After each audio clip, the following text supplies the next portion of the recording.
لا حول ولا قوة إلا بالله العلي العظيم حسبنا الله ونعم الوكيل نعم المولى ونعم النصير أعوذ بالله من الشيطان الرجيم بسم الله الرحمن الرحيم الحمد لله الذي لا يبلغ مدحته القائلون ولا يحصي نعماءه العادون ولا يؤدي حقه المجتهدون ثم الصلاة والسلام والتحية والإكرام على سيد الأنبياء والمرسلين سيدنا ومولانا أبي القاسم محمد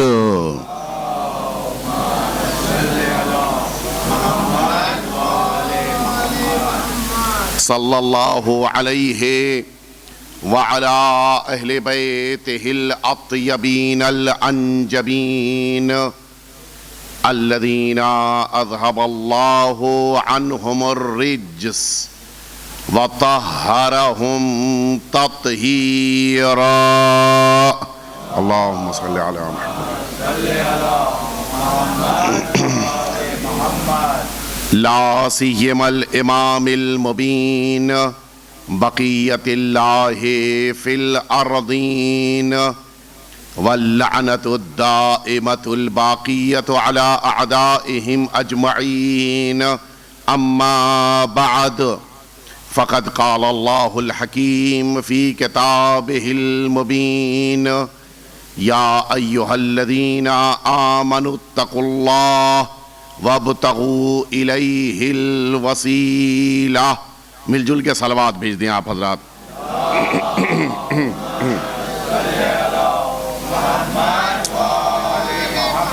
اذان محترم سورہ مائدہ کی 35ویں آیے شریفہ کے ضمن میں مسلسل 2 دنوں سے آپ گفتگو سماعت فرما رہے ہیں اور اسی سلسلے کی آج کی اس مجلس میں مجھے چند باتیں بلکہ یوں کہا جائے کہ چند اہم باتیں آپ کے سامنے عرض کرنی ہیں کہ جن کو سماعت کرنے کے لیے اور جناب صدیقہ طاہرہ کے مصائب کو سن کر اپنے زمانے کے امام کی بارگاہ میں پرسہ دیتے ہوئے گریہ کرنے اور ماتم و سینہ زنی کرنے کے لیے آپ سبھی حضرات جمع ہوئے ہیں۔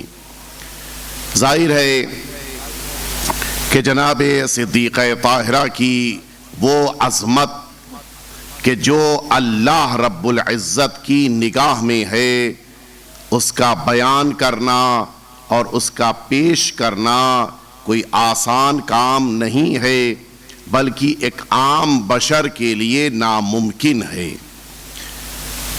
جناب صدیقہ طاہرہ کو اللہ نے اس کائنات میں ظاہری منصب نہیں دیا لیکن وہ منصب اور وہ ذمہ داریاں کہ جو اللہ کی طرف سے انہیں عطا کی گئیں وہ ذمہ داریاں اتنی عظیم ہیں کہ نہ انہیں انبیاء برداشت کر سکتے ہیں نہ ان ذمہ داریوں کو رسول ہمارے پیغمبر کے علاوہ بقیہ رسول برداشت کر سکتے ہیں۔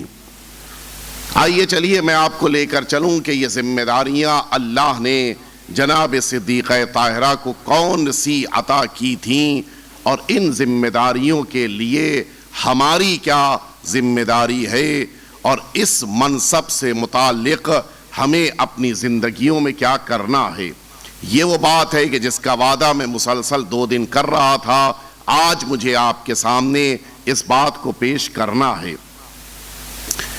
گفتگو چل رہی ہے اللہ رب العزت کی بارگاہ سے حکم آیا ہے کہ اللہ کا تقوی اختیار کرنا ہے، اور ساتھ ہی ساتھ اللہ تک پہنچنے کے لیے ہمیں وسیلے قرار دینے ہیں، وسیلے تلاش کرنے ہیں۔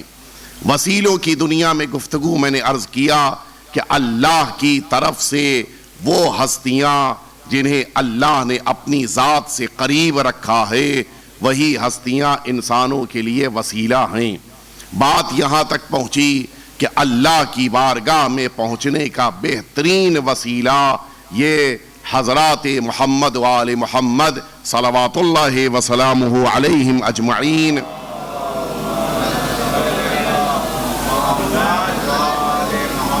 یہ ہستیاں ہیں۔ یہاں تک کی میری گفتگو گزشتہ مجلسوں سے متعلق تھی۔ اللہ نے ان ہستیوں کو اس روئے زمین پر تمام انسانوں کے لیے اللہ تک اپنی بات پہنچانے کا ذریعہ اور واسطہ قرار دیا ہے۔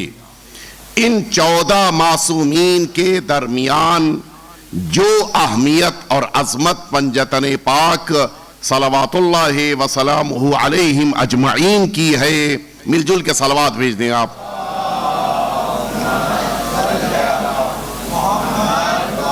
وہ سب پر عیاں ہے، سب پر واضح ہے۔ ان پنجتن پاک میں شخصیتیں آپ واقف ہیں۔ سرکار رسالت مآب، آپ کی عظمت سارے معصومین نے قبول کیا ہے۔ سرکار امیر المؤمنین و ابو الائمہ ہیں، ان کی عظمت کا اقرار سب معصوموں نے کیا ہے۔ امام حسن اور امام حسین، یہ 2 بزرگ شخصیتیں، ان کی عظمتوں کا بھی اقرار بقیہ سارے اماموں نے کیا ہے۔ ان سب کے درمیان یہ پنجتن پاک وہ ہیں کہ جو اللہ کی بارگاہ میں ان ہستیوں کے درمیان، یعنی 14 معصومین کے درمیان، اللہ سے زیادہ قریب ہیں توسل کی دنیا میں۔ پھر میں تاکید کر رہا ہوں، توسل کی دنیا میں یہ 14 معصومین جو سب سے افضل ہیں، ان کے درمیان یہ پنجتن پاک اللہ کا بہترین وسیلہ ہیں، سب سے عظیم وسیلہ ہیں۔ لیکن اب یہاں سے آپ گفتگو ملاحظہ فرمائیں کہ ان پنجتن پاک کے درمیان کیا کوئی ایسی ذات گرامی ہے کہ جن کو اللہ سے سب سے زیادہ قربت حاصل ہے؟ کوئی ہے ایسی شخصیت کہ جو ان پنجتن پاک کے درمیان بھی اللہ سے سب سے زیادہ قریب ہیں؟ میں اپنی بات کو آپ کے سامنے عرض کروں، 2 دلیلیں اس کے لیے علماء نے لکھی ہیں جو بڑی محکم دلیلیں ہیں، اور انہی 2 دلیلوں کو مجھے آپ کے سامنے پیش کرنا ہے۔ پہلی دلیل میں عرض کروں، دیکھیں اس میں کوئی شبہ نہیں کہ سرکار رسالت مآب اللہ سے سب سے زیادہ قریب ہیں، لیکن اگر سرکار رسالت مآب بھی کسی موقع پر اپنی دعا کے لیے کسی کا سہارا لیں تو پھر اس کے معنی کیا ہوئے؟ اس کے معنی ہے کہ دعاؤں کے باب میں وسیلہ یقیناً پیغمبر اکرم ہیں، لیکن وہ ذات نگاہ رسالت مآب میں اتنی عظیم ہے کہ اللہ کی بارگاہ میں ان کو ذریعہ بنایا جائے۔ یہاں منصب کی بات نہیں کر رہا ہوں، میں توسل کی بات کر رہا ہوں۔ منصب کا ذکر نہیں ہے، اللہ سے توسل کی دنیا میں قربت کی بات ہے۔ آئیے میں آپ کو لے کر چلوں۔ یہ جو جملہ میں عرض کر رہا ہوں یہ ہماری کتابوں میں بھی ہے، اور یہ جملہ برادران اہل سنت کی کتابوں میں بھی موجود ہے۔ آپ تاریخ طبری اٹھا کر دیکھیے، ان کے وہاں بھی یہ واقعہ جملہ موجود ہے، اور ہماری تو ساری کتابوں میں موجود ہے۔ واقعہ کیا ہے؟ حضور ختمی مرتبہ حضرت محمد مصطفیٰ صلی اللہ علیہ وآلہ وسلم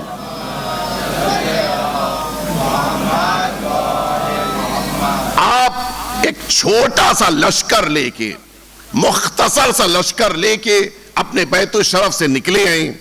عالم یہ ہے کہ آپ کے ہاتھ میں، آپ کے ساتھ، بالکل آپ کے وجود سے جڑے ہوئے ایک شہزادے امام حسین موجود ہیں، آپ کی انگلی تھامے ہوئے امام حسن مجتبی علیہ السلام ہیں، اور آپ کے پیچھے آپ کی بیٹی چل رہی ہیں، اور ان کے پیچھے سرکار امیر المؤمنین چل رہی ہیں۔ واقعہ پورا آپ کی نگاہوں کے سامنے آ گیا۔ اور اب سنیے آپ، حتیٰ میں نے عرض کیا کہ تاریخ طبری میں بھی یہی جملہ ہے، حضور اکرم جب اس چھوٹے سے قافلے کو لے کے میدان مباہلہ میں داخل ہونے لگے، اچانک رسالت مآب اپنی جگہ پر ٹھہرے اور گھوم کر انہوں نے ایک جملہ فرمایا۔ ساری کتابوں میں رسالت مآب نے ایک جملہ رک کر فرمایا، گھوم کر۔ اچھا اب بتائیے، جب رسالت مآب نے اپنا چہرہ گھمایا ہے تو اب کس کی طرف چہرہ ہے؟ جس کی طرف چہرہ ہے، یہ کہا گیا جملہ بھی انہی سے ہے۔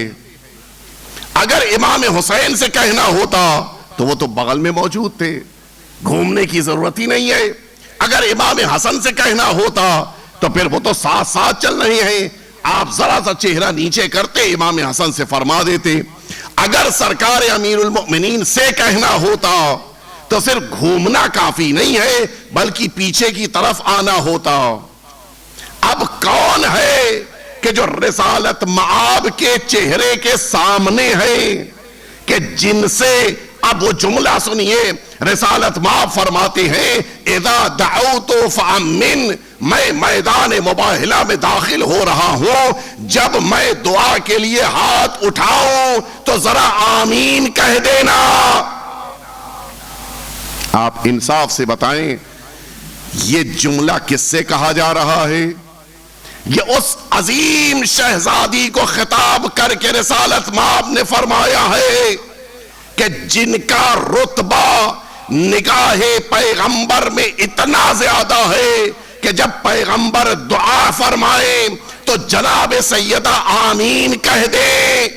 اب مجھے جملہ کہنے دیجئے، جب دعائے پیغمبر بغیر سیدہ کی آمین کے اونچائیوں تک نہیں جاتی ہے تو بندے کی دعا سیدہ کے بغیر کیسے جائے گی؟ صلوات بیت محمد والے محمد پہ۔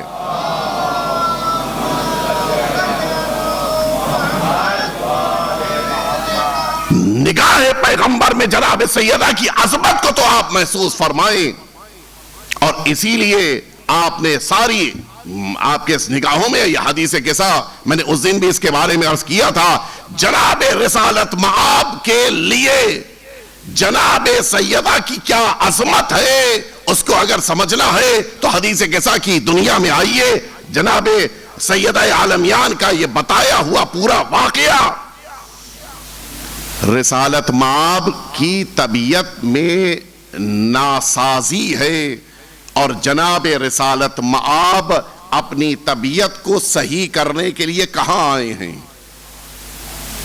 کبھی کبھی آپ کے ساتھ بھی ہوتا ہوگا، آفس سے واپس آ رہے ہیں، گھر کے قریب پہنچ رہے تھے کہ اچانک محسوس ہوا کہ طبیعت نہیں ٹھیک ہے، آپ کیا کریں گے؟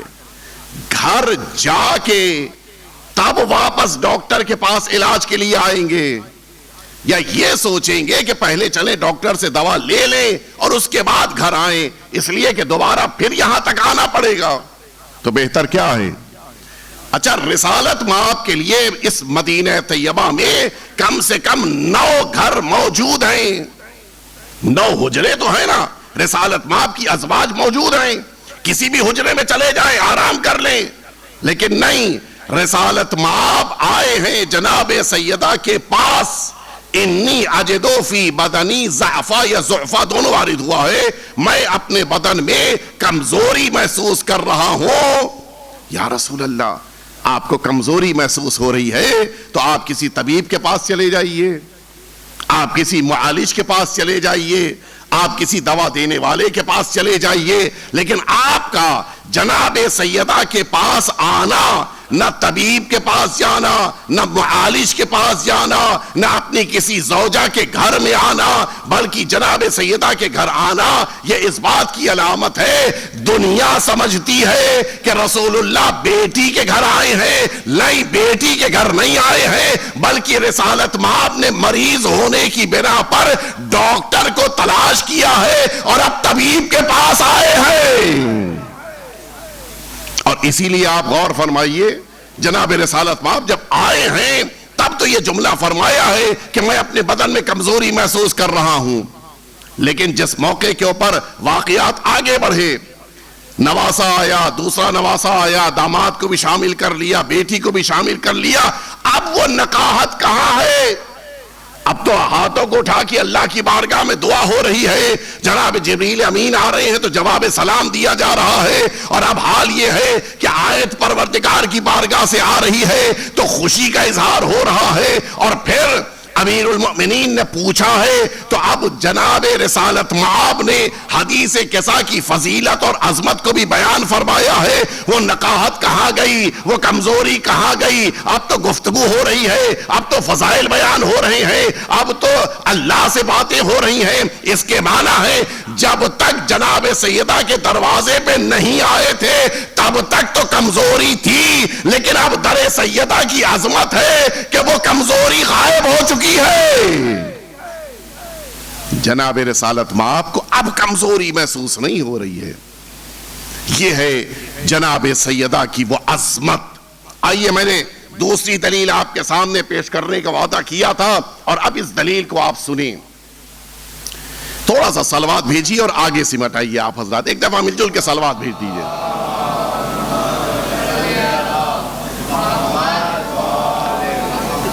ایک تفسیر ہے ہمارے 11ویں امام حسن عسکری علیہ السلام کی،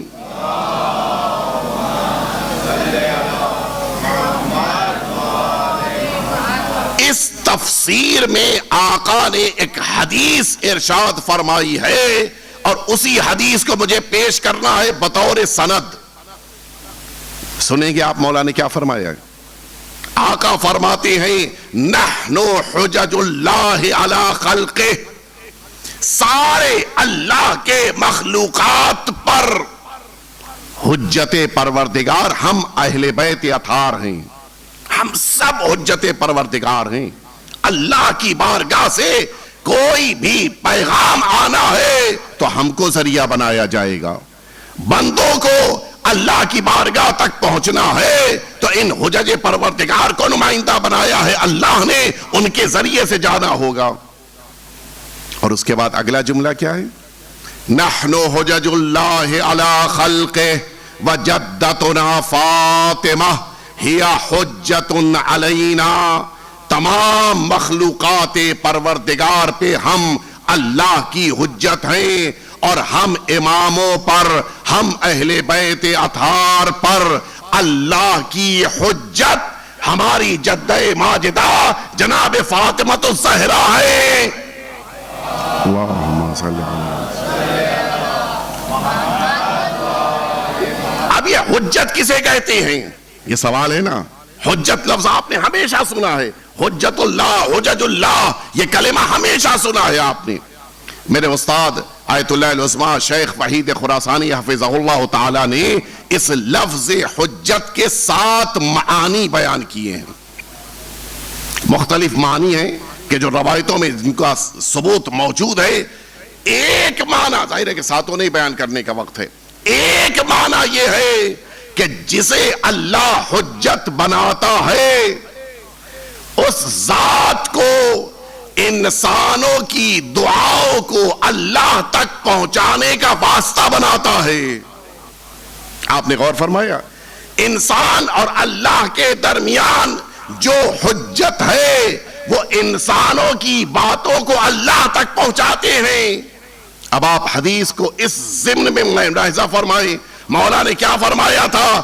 ہم اہل بیت اطہار اور ائمہ ہدی انسانوں کی دعاؤں کو اللہ تک پہنچانے والے ہیں، اور ہماری جدہ ماجدہ ہم اماموں کی باتوں کو، ہم اماموں کی دعاؤں کو اللہ تک پہنچاتے ہیں۔ اور کیا آپ نے، یعنی جناب سید عالمیان کی یہ عظمت ہے کہ آپ اماموں کی دعاؤں کو اللہ تک پہنچائیں۔ اب ذرا اس شہزادی کی عظمت کو آپ محسوس کریں کہ جن کو توسل کی دنیا میں ائمہ ہدی اپنا ذریعہ بنائیں اللہ تک بات پہنچانے کی۔ حقیقت یہ ہے کہ جناب سیدہ کو جو عظمت اللہ نے عطا کی ہے اس کا ہم احساس بھی نہیں کر سکتے۔ خود فرماتی ہیں جناب صدیقہ طاہرہ حضرت فاطمہ الزہرا صلوات اللہ وسلام علیہا،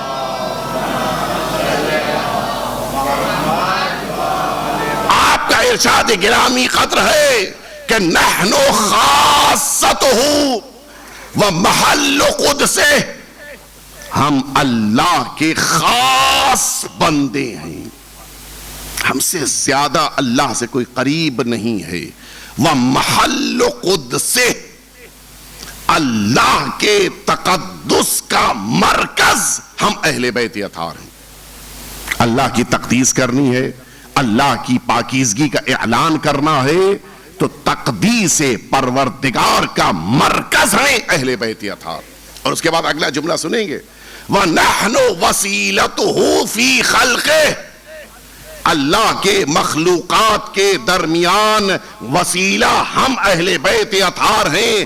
اس ایک جملے پر ہماری جانیں قربان ہو جائیں، جو فصاحت اس ایک جملے میں چھپی ہوئی ہے اس کو ہم آپ تو شاید محسوس بھی نہ کر پائیں۔ سنیں گے آپ علماء نے کیا لکھا ہے، یہ ایک جملہ ہے جو عظمت اہل بیت اور بالخصوص عظمت سیدہ کو ثابت کرنے کے لیے کافی ہے۔ جناب سیدہ نے جملہ یہ فرمایا ہے، ہم مخلوقات اور اللہ کے درمیان واسطہ ہیں، یہ واسطہ دونوں طرف سے ہے۔ اگر الی خلق فرما دیا ہوتا تو صرف اللہ کا واسطہ لوگوں تک بات پہنچانے کے لیے ہوتے، اور اگر یہ فرما دیا ہوتا کہ لوگ اپنی بات کہیں تو ہم اللہ تک بات پہنچائیں تو جملہ بدل جاتا۔ لیکن جناب سیدہ نے حدیث فی کے ذریعے فرمائی ہے جس کا ترجمہ یہ ہوگا کہ جب لوگ چاہتے ہو کہ اپنی بات اللہ تک پہنچائے تو ہمیں وسیلہ بنائیں گے، اور جب اللہ چاہے کسی بات کو بندے تک پہنچائے تو ہم اہل بیت کو وسیلہ بناتا ہے۔ ایک دفعہ مل جل کے صلوات بھیج دیں آپ۔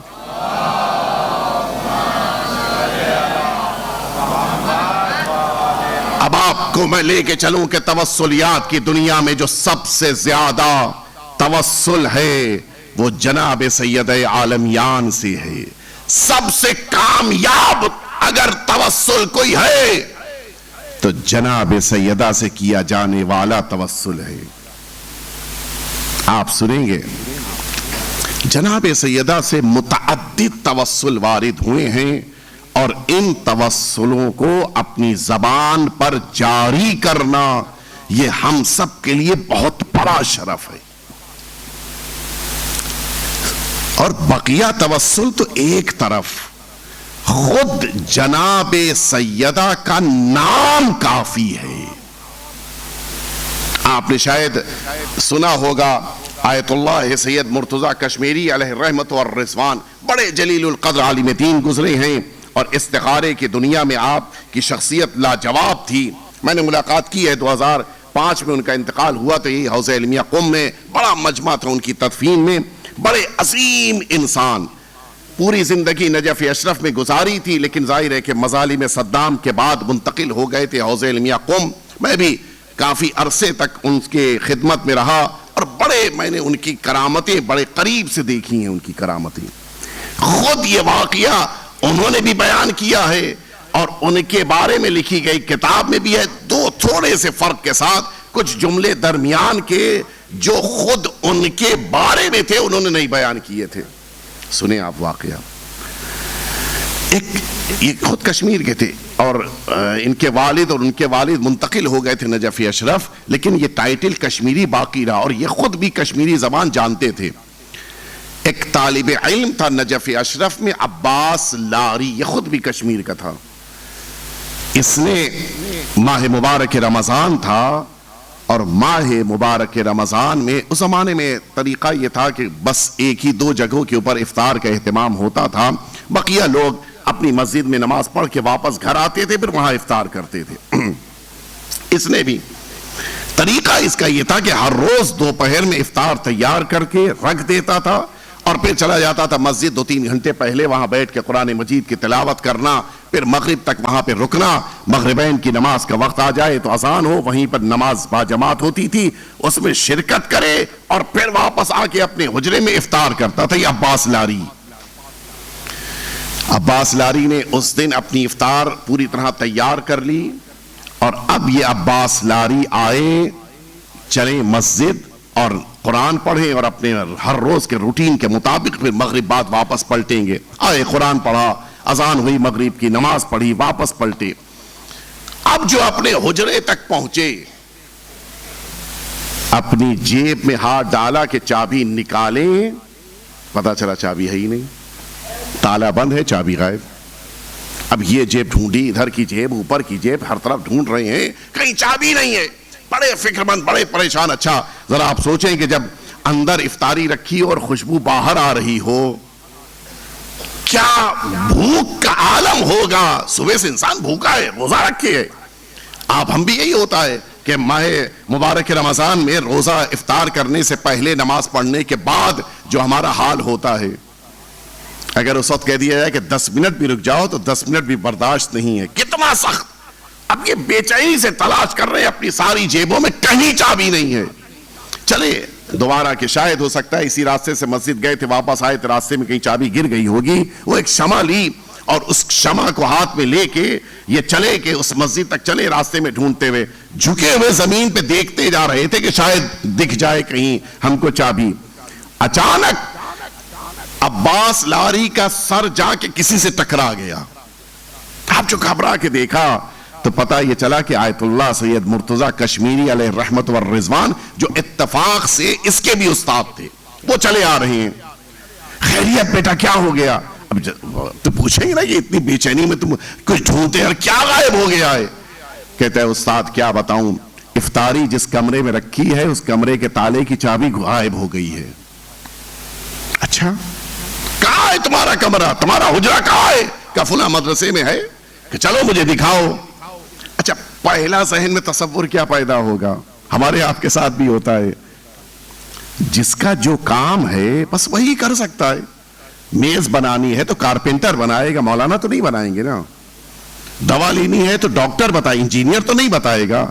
ان کا کیا تعلق اس تالے سے؟ اچھا اس نے سوچا کہ ہم ان کو لے کے جائیں دروازے تک، یہ تالا دیکھیں گے، اچھا بیٹا یہی تالا ہے، یہ تو آگے بڑھ جائیں گے اور پھر مجھے ڈھونڈنا پڑے گا جا کے کسی ایسے انسان کو جو تالا بناتا ہو. ان کا کام تو تالا کھولنا، یہ بنانا نہیں ہے.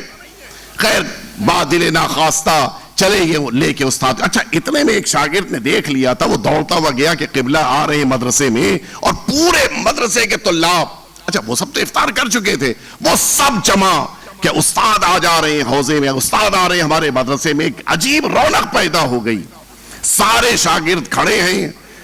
آئے مرتضی کشمیری آگے بڑھے، اور جس موقع کے اوپر اس نے کہا کہ حضور دیکھیے یہی تالا ہے، انہوں نے تالے کو غور سے دیکھا، اور دیکھنے کے بعد گھوم کے سارے کھڑے ہوئے شاگردوں کی طرف رخ کیا اور کہا یہ بتاؤ کیا تم لوگ یہ روایت نہیں جانتے کہ جناب موسیٰ کی ماں کا نام لے لیا جائے تو تالا کھل جاتا ہے؟ کہا یہ بات تو سنی ہے ہم نے، ہم سب نے دیکھا ہے. کہ یہ بتاؤ کہ جناب موسیٰ کی عظمت زیادہ ہے یا امام حسن اور امام حسین کی عظمت زیادہ ہے؟ جب جناب موسیٰ کی ماں کے نام پر تالا کھل سکتا ہے تو فخر موسیٰ امام حسین کی ماں کے نام پر تالا کیوں نہیں کھل سکتا ہے؟ اور یہ کہتے ہوئے مرتضی کشمیری صاحب گھومے، تالے پہ ہاتھ رکھا، یا فاطمہ کہا، اور تالا کھل گیا. مل جل کے صلوات بھیج دیں آپ.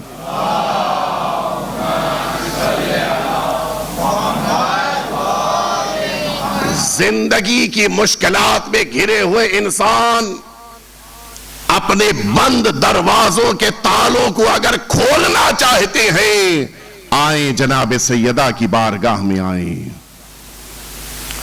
مشکلات اتنی بڑی نہیں ہو سکتی کہ جناب سیدہ کی بارگاہ میں ان کا حل نہ مل پائے۔ ہم نے کتنا تلاش کرنے کے لیے جناب سیدہ سے توسل کیا، یہ اہم ہے۔ مشکلات تو آ ہی رہی ہیں تاکہ ہمیں آزمایا جائے، مشکلات تو آ ہی رہی ہیں تاکہ ہمیں درجہ دلا دیں، مشکلات تو آ ہی رہی ہیں تاکہ ہمیں کچھ ثواب اور اجر مل جائے۔ ان البلاء للظالم ادب وللمؤمن امتحان وللانبیاء درجۃ وللاولیاء رفعۃ۔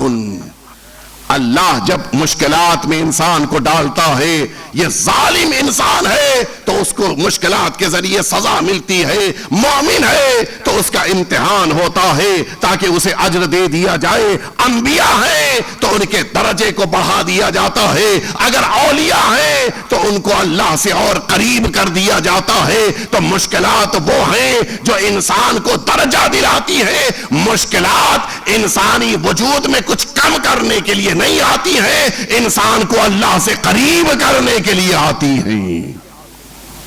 مشکلات میں گھبرانے کی ضرورت نہیں ہے، ہمارے پاس وہ عظیم شہزادی کا توسل موجود ہے کہ جس توسل کو انسان اگر اختیار کرے تو بڑی سے بڑی مشکلات کے پہاڑ جگہ چھوڑ دیں گے اگر جناب سیدہ سے توسل کیا جائے۔ یہی تہران کا مدرسہ ابو القاسم مازندرانی نام کا طالب علم ہے کہ جو زندگی گزار رہا تھا اس زمانے میں مشکلات زیادہ تھیں۔ اس مازندران شہر کی ایک خاتون نے یہ جملہ کہا تھا کہ بیٹا تم بس پڑھائی کرو، تمہارا خرچہ میرے ذمے۔ یہ خود چاول کا بزنس ہے اس خاتون کا، ہر سال اس خاتون کی طرف سے سال میں 2 بار اس خاتون کے لیے چاول کی بوریاں آ جاتی تھیں، کچھ یہ اپنے پاس رکھ لیتا تھا چاول، بقیہ فروخت کر دیتا تھا، اتنی رقم آ جاتی تھی کہ 6 مہینہ آرام سے گزرتا تھا، پھر اگلے 6 مہینے کے لیے پھر بوریاں آ جاتی تھیں، ہر سال کا یہی دستور تھا۔ اچھا ظاہر ہے کہ وہ جب 6 مہینے مکمل ہونے لگتے تھے تو اب قرضے شروع ہوتے تھے، ان سے سامان لے لیا، ان سے پیسہ لے لیا کہ بھئی فلاں تاریخ کو مال آ جائے گا میں تمہیں رقم دے دوں گا۔ یہ جو قرضے کا تھا سسٹم وہ 6 مہینے کے اینڈ تک کافی ہو جاتا تھا، اور جیسے ہی 6 مہینہ مکمل ہوتا تھا چاول آ جاتا تھا، لوگوں کے قرضے ادا ہو جاتے تھے۔ ابو القاسم مازندرانی ایک دفعہ، ظاہر ہے کہ وہ 6 مہینے مکمل ہو رہے تھے، ایک دفعہ لوگوں سے قرضہ بھی لیا ہے، لوگوں کے پاس پیسہ بھی باقی ہے، سامان لیا ہے، اس کا پیسہ نہیں ادا کیا ہے، کافی اس طرح سے رقم تھی۔ اچانک ایک خط آیا کہ جس خط کی بنا پر ابو القاسم بے چین ہو گئے۔ خط میں لکھا تھا اسی خاتون نے، بیٹا میں اس دفعہ تم سے شرمندہ ہوں، سیلاب کی بنا پر ساری پیداوار خراب ہو چکی ہے اور میں اس دفعہ نہیں بھیج پاؤں گی، انشاءاللہ اگلے دفعہ یعنی 6 مہینے بعد زیادہ مقدار میں اناج بھجوا دوں گی۔ اچھا یہ خط تو انہوں نے بھیج دیا، لیکن یہاں تو زمین کے پیروں کے نیچے زمین نکل گئی، کیا جواب دیں گے؟ وہ قرضدار ہے، اس کے پاس پیسہ باقی ہے، اس سے مال لیا ہے، اس کو دینا ہے، ایک عجیب کیفیت۔ اچھا یہ لوگ جن سے قرضہ لیا بھی تھا ان سب کو پتا تھا کہ 6 مہینے مکمل ہو رہے ہیں، یہ جو 6 مہینے مکمل ہو رہے ہیں تو یہ سب خاص طور سے اس کو دیکھ کے سلام کرتے تھے کہ بھئی یاد ہے نا مجھ کو پیسہ واپس کرنا ہے۔ اب تو ان کے سامنے چاہتے ہوئے شرم آ رہی ہے، کیا کہوں گا؟ اچھا ایسے موقع پر انسان جب عذر پیش کرتا ہے، ایکسکیوز پیش کرتا ہے تو ماننا بھی مشکل ہوتا ہے، لوگ سمجھتے ہیں بہانہ کر رہا ہے کہ میری تو آبرو چلی جائے گی، میں کروں تو کیا کروں؟ ایک راستہ دکھائی دیا، اس نے کسی کتاب میں پڑھا تھا کہ جناب سیدہ سے توسل کرنا، میں بھی وہ جملے بتاؤں گا، توسل کرنا ہو تو یہ جملے اپنی زبان پہ جاری کرے 530 دفعہ، اس کی بڑی سے بڑی مشکل حل ہو جائے گی۔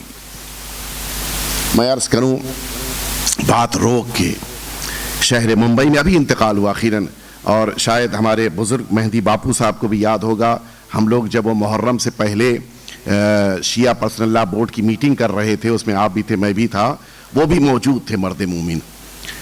ان کا یہ بیان ہے کہ میں نے جب سے اس توسل کو اپنی زندگی میں، اتفاق سے وہ ہر سال مغل مسجد میں مجھ سے مجلس پڑھواتے تھے، اور یہی واقعہ میں نے عرض کیا تھا، تب سے ان کا یہ طریقہ کار تھا کہ میں جب سے یہ توسل شروع کیا ہے، زندگی میں میرے لیے مشکلات آئیں تو لیکن اتنی جلدی حل ہو گئی کہ میں سوچتا رہ گیا کہ یہ حل کیسے ہوئی. بعد میں سمجھ میں آتا تھا کہ مشکل آتی تھی اپنی بنا پر، لیکن ٹل جاتی تھی سیدہ سے توسل کی بنا پر.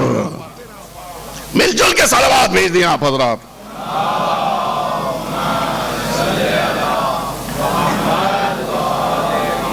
اس نے بھی شروع کیا توسل. اب یہ توسل کر رہا ہے، 1 دن 2 دن 3 دن 4 دن، 5واں دن آیا، اچانک دروازے کے اوپر مدرسے کے کسی نے آ کے پوچھا کہ ابو القاسم میں مازندرانی یہاں رہتا ہے؟ کہاں؟ بت اللہ نے کہا یہاں پہ رہتا ہے. کون ہے؟ بلایا گیا، دروازے پہ آیا مدرسے کے. نہ وہ ان کو پہچانتا ہے نہ یہ اس کو پہچانتے. البتہ یہ ابو القاسم جانتے تھے کہ یہ تہران کا بڑا مشہور تاجر ہے. ملاقات نہیں ہے لیکن شہرت تھی اس کی، بڑا مشہور تاجر ہے. مدرسے کے دروازے پہ کھڑا ہے اور ابو القاسم کو پکار رہا ہے. گئے دروازے پہ، خیریت؟ کہ تم ہی ہو ابو القاسم مازندرانی؟ کہا میں ہی ہوں. کہ میں تمہارے لیے کچھ کھانے پینے کا انتظام اور کچھ اناج لے کے آیا ہوں. اچھا، کچھ سمجھ بھی ابھی تک نہیں آیا. خیریت؟ آپ کیوں دینے آئے ہیں اور مجھے کو کیوں دے رہے ہیں؟ کہ شیراز سے خط آیا. شیراز میں اس زمانے میں مرحوم مرزا شیرازی علیہ رحمت و رضوان مقیم تھے. یہ شیراز کے رہنے والے تھے، اس زمانے میں سامرہ میں مقیم تھے. سامرہ سے خط آیا ہے. سامرہ سے میرے پاس مرزا شیرازی علیہ رحمت و رضوان مرجع تقلید تھے. ان کا خط آیا ہے کہ فلاں مدرسے میں فلاں طالب علم ہے، اس کی کفالت آج سے تمہیں کرنا ہے اور اس کے سارے خرچے تمہارے ذمے ہیں. یہ توسل کے بعد 5ویں دن کا واقعہ ہے. آپ نے کچھ غور فرمایا؟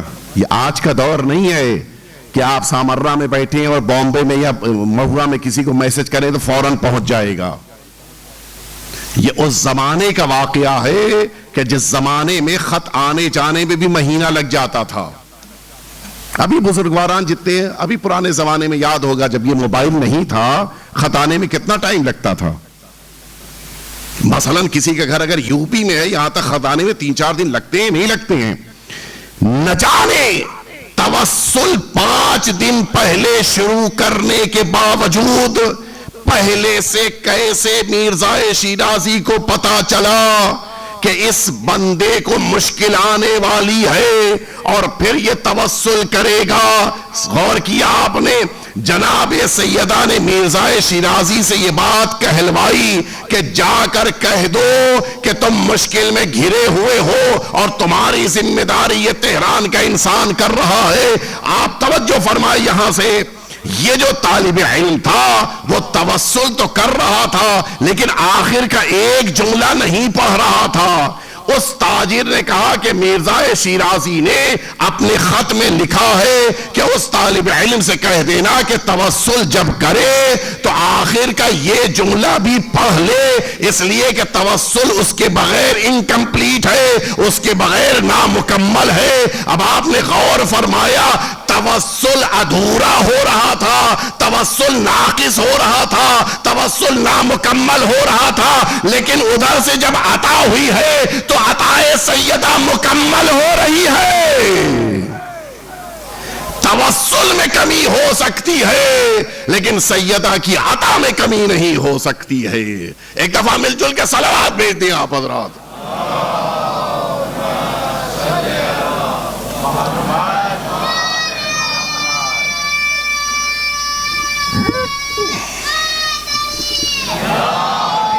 اللہم بحق فاطمہ و ابیہا وبعلها وبنيها والسر المستودع فيها. بس وہ یہیں تک پڑھ رہا تھا. اگلا جملہ اس کو نہیں یاد تھا یا نہیں پتا تھا. بعدد ما احاط به علمک، یہ ہے اصل توسل. اللہم بحق فاطمہ وابیہا وبعلہا وبنیہا والسر المستودع فیہا بعدد ما احاط به علمک. پروردگار میں تجھے جناب سیدہ، ان کے والد، ان کے شوہر، ان کے بچوں کا واسطہ دے رہا ہوں، اور اس امانت کا کہ جس خاموش امانت کو، جس سر کو، جس راز کو پروردگار نے اے سیدہ آپ کے حوالے کیا ہے، اس کا واسطہ. اور یہ جو واسطہ ہے اتنی تعداد میں کہ جتنی تعداد میں پروردگار تیرا علم اس کا احاطہ کیے ہوئے ہے. سارے شارحین نے لکھا ہے یہ راز جو جناب سیدہ کو عطا کیا گیا ہے یہ کوئی اور راز نہیں ہے، یہ وہ آخری امام کی غیبت کا راز ہے کہ جسے پروردگار نے جناب سیدہ کے حوالے کیا ہے.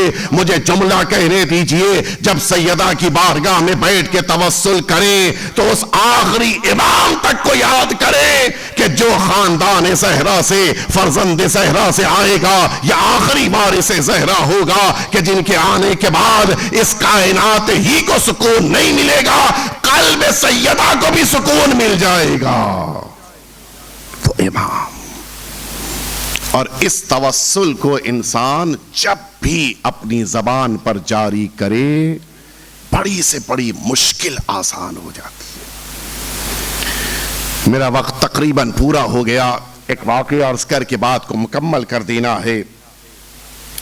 مرحوم شیخ عباس قمی علیہ الرحمت والرضوان نے ایک واقعہ اپنی کتاب منازل الآخرہ میں لکھا ہے. آپ حضرات نے بھی بہت سے ایسے برادران ہوں گے جنہوں نے یہ کتاب پڑھی ہوگی. اردو میں بھی موجود ہے، پرشین میں لکھی گئی تھی، اردو میں موجود ہے، انگریزی میں بھی موجود ہے. اس کتاب میں انہوں نے ایک واقعہ لکھا ہے جناب سیدہ سے توسل کا. سنیں گے آپ؟ ان کے استاد نے یہ واقعہ نقل کیا اس شخصیت سے کہ جس کے ساتھ خود یہ رونما ہوا تھا.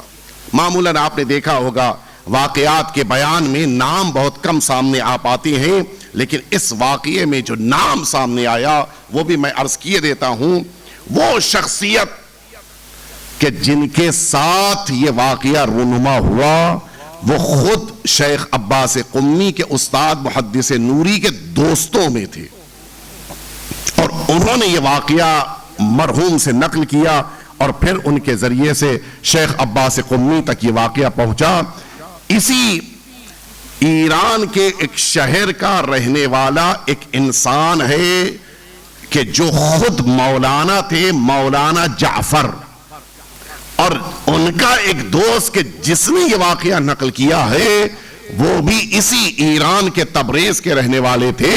یہ بھی مولانا تھے، ان کا بھی نام اتفاق سے ابو القاسم ہے، ابو القاسم تبریزی. انہوں نے یہ پورا واقعہ نقل کیا محدث نوری سے کہ اس زمانے میں، اچھا یہ خود رہتے تھے سرزمین کربلا پر، اور وہاں کے عالم بھی تھے، وہاں کے خطیب بھی تھے. یہ مرحوم تبریزی یہ بیان کرتے ہیں کہ اس زمانے میں جہاں پر یہ ان کا دوست مولانا جعفر رہتے تھے اس جگہ کے اوپر اسی جس طرح سے آج کل کے دور میں ہوا یہ وبا پھیلی، اسی طرح سے وہاں بھی اس زمانے میں وبا پھیلی تھی. اور حال یہ تھا کہ جو دفن کرنے جاتا تھا اگلے 2-1 دن کے اندر اس کا بھی انتقال ہو جاتا تھا. یعنی پورا گاؤں کا گاؤں خالی ہوا جا رہا تھا. اچھا اب لوگ تو سمجھ میں آ گیا واجبات میں سے دفن کرنا. اس زمانے میں اتنی فیسیلیٹیز تو نہیں تھی جو آج کے دور میں ہیں. مشکل تھا. جو بھی دفن کرنے کے لیے جاتا تھا وہ لا کے مرحوم جعفر مولانا تھے یہ ان کے پاس امانت رکھا دیتا تھا کہ بھئی دیکھو میری زندگی کا بھروسہ نہیں ہے، 1-2 دن میں ہو سکتا ہے کہ میں بھی چلا جاؤں، یہ میری امانت ہے، بچے چھوٹے ہیں جب بڑے ہو جائیں تو ان کو دے دینا. اس طرح سے مرحوم جعفر کے پاس بہت بڑی امانت جمع ہو گئی دھیرے دھیرے ان کی امانت، ان کی امانت، ان کا پیسہ، ان کے رقم، ان کی زمین کے جائیداد کے پیپر ہیں، ساری چیزیں ان کے پاس جمع ڈھیر۔ اچھا وبا یہ کہہ کر تو گاؤں میں نہیں آئی تھی کہ سب مریں گے، مولانا نہیں مریں گے۔ جس کے پاس صبح و شام لوگ آ رہے ہوں اس کے لیے تو اور خطرہ ہے۔ جیسے آج کل ڈاکٹرز ہیں، کتنا بیچارے مجبوری میں، پریشانی میں۔ اچھا آج کل تو کٹس لگا لیا اور فیس ماسک ہے اور کیا کیا چیزیں، اس زمانے میں اتنی فیسلٹیز نہیں ہیں۔ وہ وبا دوسروں کو مارتے مارتے خود مولانا جعفر تک آ گئی، اور اس سے پہلے کہ وہ ان امانتوں کا اہتمام کرتے خود ان کا انتقال ہو گیا۔ بہت بڑی امانت۔ اچھا انسان اپنے اوپر ظلم کرے تو شاید آسان ہو میدان محشر میں جواب دینا، لیکن دوسروں کے حقوق گردن پر ہوں بہت سخت ہے۔ یتیموں کا پیسہ ہے، بیوہ کی زمین کے جائیداد کے کاغذات ہیں، نہ جانے کتنے لوگوں کے حق گردن پہ رہ گئے۔ اچھا وارثوں کو تو پتہ نہیں ہے، جب انتقال ہوا تو اب وارثوں نے تو یہ ساری امانت اپنے باپ کی سمجھی، تو بہت ساری چیزیں تو بٹ گئیں، دے دی گئیں، پتہ چل گیا، لیکن بہت سی چیزیں معلوم ہی نہیں تھا، لہٰذا بچوں کے درمیان بٹ گئی، وہ میراث بن گئی۔ اسی لیے وصیت کے باب میں یہ شدت سے سبھی تاکید کرتے ہیں، اور میں بھی تاکید کرتا ہوں کہ جب وصیت لکھے، وصیت میں عمر کی شرط نہیں ہے، ہاں ہمارے وہاں یہ شرط ہے کہ 70+ ہوں گے تب وصیت لکھیں گے، وصیت میں عمر کی شرط نہیں۔ کیوں؟ جب موت کی عمر معین نہیں ہے تو پھر وصیت کی عمر کیسے معین کریں گے آپ؟ کبھی بھی آ سکتی ہے۔ اگر کسی کے پاس امانت ہے، سہم امام ہے، سہم سادات رکھا ہوا ہے، کسی نے امانت دی ہے کہ مسجد بنانے کے لیے مسجد تک پہنچا دینا، کسی نے دیا ہے کہ فلاں یتیم کا پیسہ اس میں خرچ کرتے رہنا، کوئی بھی امانت ہے اس کو لکھ کے ضرور رکھیے، اس لیے کہ بچوں کی تو کوئی خطا نہیں ہے، کل کوئی بچے اپنا مال سمجھ کے استعمال کریں گے، یہ حق دوسروں کا ہوگا جو بچے استعمال کر رہے ہوں گے، سزا کسے ہوگی؟ جو نہیں لکھ کر گیا۔ مرحوم جعفر نہیں لکھ پائے تھے، یعنی یہ ساری چیزیں وصیت میں ان کو احساس نہیں تھا، اچانک انتقال ہوا اور اب نتیجہ یہ ہوا کہ ساری امانتیں ان کے پاس رہ گئیں اور وہ دنیا سے چلے گئے۔ مرحوم تبریزی نے خواب میں دیکھا کہ ملا جعفر آئے ہیں اور حال یہ ہے، بڑا دردناک، اس کتاب میں لکھا ہے، جس کو دیکھنا ہو جا کے پڑھ لے، جملے اتنے خطرناک ہیں کہ میں بیان نہیں کر سکتا ممبر سے۔ اتنی سخت کیفیت میں ملا جعفر کو دیکھا کہ یہ کہتے ہیں گھبرا کے میری آنکھیں کھل گئیں۔ میں سمجھ گیا کہ وہ امانتیں ہیں کہ جن کے نہ ادا کر پانے کی بنا پر یہ سزا ہو رہی ہے ملا جعفر کے اوپر۔ میں گیا، میں نے بڑی التماس کی اللہ کے گھر میں بیٹھ کے کہ خدا را اس کو معاف کر دے، وہ بندہ نہیں جانتا تھا، لیکن ظاہر ہے وقت گزرتا رہا، کوئی میں نے نہیں خواب دیکھا ملا جعفر کے بارے میں۔ اچانک اچھا یاد تو ہے کہ ملا جعفر پریشان ہیں، ملا جعفر سختیوں میں ہے، ملا جعفر عذاب میں ہے، اس واقعے کے لیے دعا کرتے رہے، 10 سال گزر گئے، کوئی خبر نہیں۔ اچانک ان کو توفیق ہوئی کہ اللہ کے گھر کی زیارت کرنے کے لیے، بیت اللہ کی زیارت کرنے کے لیے، حج کرنے کے لیے جائیں۔ پہنچے، یہ اللہ کے گھر پہنچے، زیارت کی اللہ کے گھر کی، حج کیا، حج مکمل کر لینے کے بعد مدینہ طیبہ جب آئے یہی ملا تبریزی، تو اب یہاں پہنچ کر یہ خود بیمار ہو گئے، اور اتنے شدید بیمار ہوئے کہ ان کو زیارت کے لیے بھی کاندھوں پر لے کے جایا گیا۔ جانے کا وقت، واپسی کا وقت آ چکا تھا، ان کو لے کے گئے سرکار رسالت مآب کی۔ اس زمانے میں پابندی نہیں تھی، اس زمانے میں الحمدللہ یہ وہابیت کا رنگ شروع ہوا تھا، لیکن یہ انداز نہیں تھا۔ گئے سرکار رسالت مآب کے حرم میں، ان کو لے جا کے سامنے لٹا دیا۔ اس وقت تو یہ بے ہوش پڑے تھے، اصلاً ہوش ہی نہیں تھا۔ کچھ دیر کے بعد ان کو وہاں سے لے کے آئے، اس زمانے میں دروازہ کھلا تھا، جناب سید عالمیان کے بیت الشرف کا دروازہ کھلا رہتا تھا، لوگ اندر جا کے زیارت کرتے تھے۔ پروردگار وہ زمانہ دوبارہ واپس آئے اور ہم سب جناب سیدہ کے بیت الشرف میں بیٹھ کر جناب سیدہ سے توسل کر سکیں۔ ان کو لے جا کے اس شہزادی کے گھر میں لٹایا گیا، اس وقت ان کو ہوش آ گیا۔ اب ان کو دوست ملا جعفر جو 10 سال پہلے عذاب میں تھا وہ یاد آ گیا. انہوں نے دعائیں کی. دعائیں کرنے کے بعد یہ خود بھی ٹھیک ہوئے, اور اتفاق یہ ہے کہ دعا کرنے کے بعد اس حال میں ہو گئے کہ اب یہ اپنے پیروں سے چل کے اپنے ہوٹل تک واپس آئے, مسافر خانے تک. زیارتیں مکمل ہو گئی تھی, سارے کاروان کو واپس جانا تھا, یہ بھی صحت مند ہو چکے تھے, یہ لوگ آگے بڑھے. اس زمانے میں اطراف کی زیارت کرنے کے لیے مرکز میدان احد بنایا جاتا تھا, اور لوگ وہیں آ کر رکتے تھے کہ بقیہ جگہوں پہ زیارت کریں گے پھر میدان احد میں آ کر رکیں گے. میدان احد تک پہنچتے پہنچتے 3-4 دن ہو چکے تھے. ملا تبریزی کہتے ہیں کہ میں نے یہ منظر دیکھا کہ خواب میں پھر ملا جعفر 10 سال بعد آئے, اور اب حال یہ ہے کہ بہترین لباس, خلعتوں کے ساتھ, بہترین انداز میں ملا جعفر کے ساتھ. ملا جعفر ہیں جو ملا تبریزی سے ملنے کے لیے خواب میں آئے, دیکھا, دوڑ کے گلے سے لپٹ گئے. اور اس موقع کے اوپر ملا جعفر نے کہا کہ دوست ہو تو تمہارے جیسا. کیوں؟ میں نے کیا کیا؟ کہ اگر تم نے جناب سیدہ کے گھر میں بیٹھ کر میرے لیے دعا نہ کی ہوتی تو آج یہ عذاب مجھ سے نہیں اٹھایا جا سکتا تھا. تمہاری دعا کی بنا پر جناب سیدہ نے میرے سارے حقوق کو اس دنیا کے اس برزخ کے مرحلے میں معاف کروایا ہے. میری خطا نہیں تھی, لیکن بہرحال میرا جرم یہ تھا کہ میں کچھ لکھ کر نہیں گیا تھا. سنیں گے آپ ملا تبریزی نے جناب سیدہ کے گھر میں بیٹھ کر کیا توسل کیا تھا.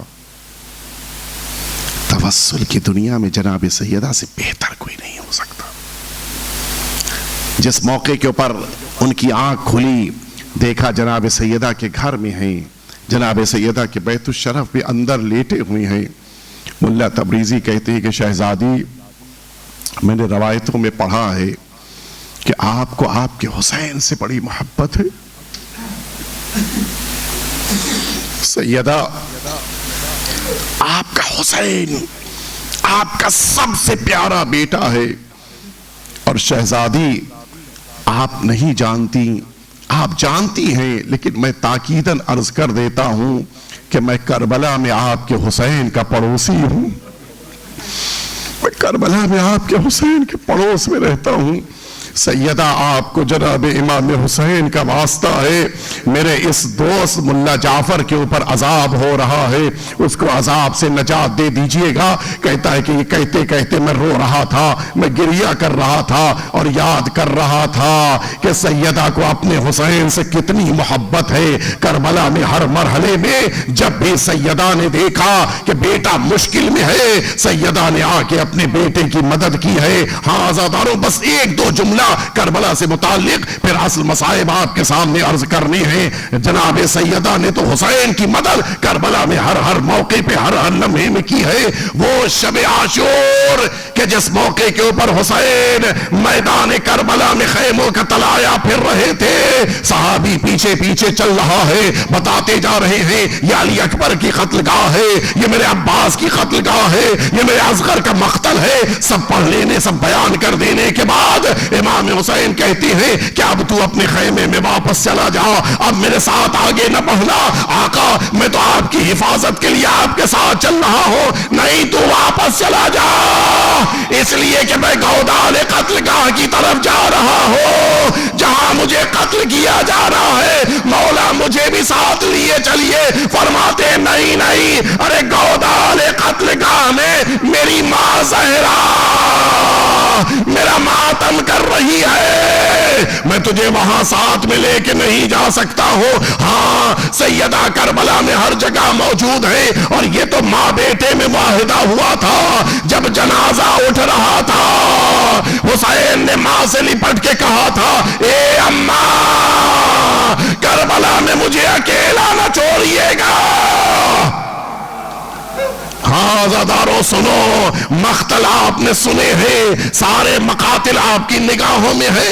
ایک جملہ عرض کروں میں، کتنا سخت تھا امیر المؤمنین کے لیے سیدہ کا غم اٹھانا، امیر المؤمنین کے لیے سیدہ کی مصیبتوں کو برداشت کرنا علی کے لیے کتنا سخت تھا۔ سنو گے عزادارو، مقتل کی لفظیں ہیں، جناب سلمان اور جناب ابو ذر نے سیدہ کی شہادت کے کچھ دن گزرے تھے، آپس میں یہ جملہ کہا کہ میرے مولا نے گھر سے نکلنا چھوڑ دیا، میرے مولا نے گھر سے باہر آنا چھوڑ دیا ہے، چلو چلے امیر المؤمنین سے بات کرے تاکہ دوبارہ ہم سب کو ہدایت ملے۔ آئے، دروازے پہ آ کے کھڑے ہوئے، دق الباب کیا، اندر سے آواز آئی، کون؟ کہا سلمان اور ابو ذر آئے ہیں، فرماتے آؤ اندر آ جاؤ۔ ارے پردہ کرنے والی زہرا اب دنیا میں نہیں رہی۔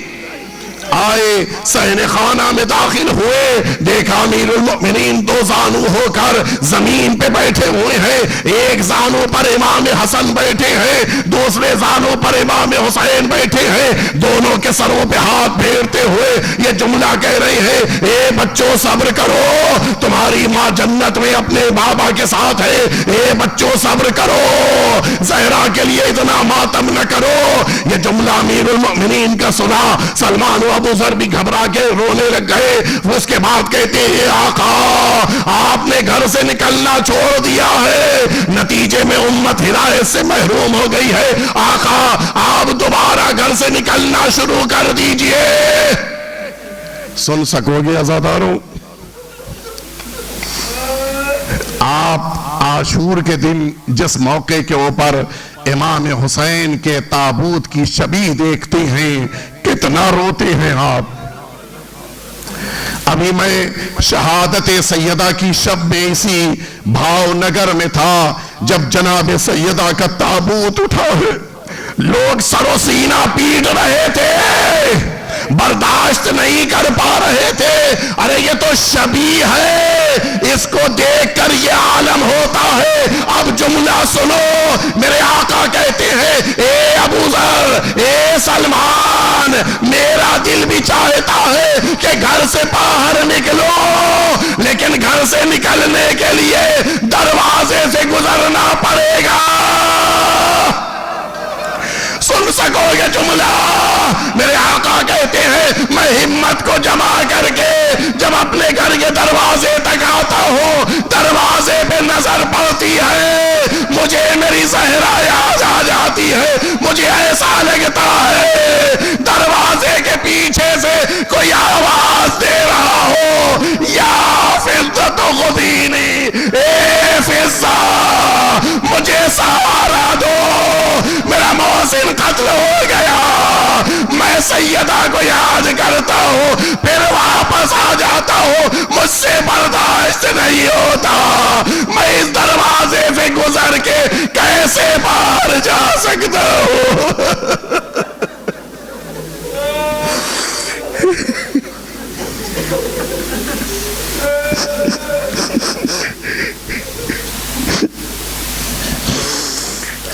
الا لعنت اللہ علی القوم الظالمین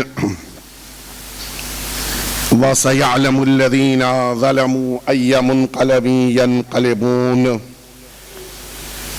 الہی بحق الزہرا وأبیها وبعلها وبنیها والسر المستودع فيها ان تصلی علی محمد وآل محمد۔ پروردگار ہم سب کے آقا اور مولا کے ظہور میں تعجیل فرما، پروردگار ہم سب کو جناب سیدہ کے خدمت گزاروں میں عزاداروں میں شمار فرما، پروردگار میدان محشر میں جناب سیدہ کی شفاعت نصیب فرما، پروردگار جو مؤمنین اور مؤمنات بیمار ہیں ان سب کو شفائے کامل و عاجل عطا فرما، پروردگار وہ تمام افراد جنہوں نے جناب سیدہ پہ ظلم ڈھائے، ان کا دروازہ گرایا، ان کا گھر جلایا، پروردگار ان سب کے اوپر اپنا شدید عذاب نازل فرما، پروردگار وہ تمام مؤمنین اور مؤمنات جو حاجت مند ہیں ان کی حاجتوں کو قبول فرما، پروردگار جناب سیدہ کے لیے فرش عزا بچھانے والے، اس فرش عزا پر بیٹھنے والے، سینہ زنی کرنے والے، گریہ کرنے والے، ذکر کرنے والے، نوحہ پڑھنے والے، سلام پڑھنے والے، ان تمام عزاداران جناب سیدہ کی توفیقات میں اضافہ فرما۔ پروردگار ہم کو اور ہماری نسلوں کو جناب سیدہ کی ولایت پر قائم و دائم فرما۔ ہم کو اور ہماری نسلوں کو جناب سیدہ کے دشمنوں سے بیزار رہنے اور ان سے دوری اختیار کرنے کا جذبہ عنایت فرما۔ ربنا تقبل منا انک انت السمیع العلیم۔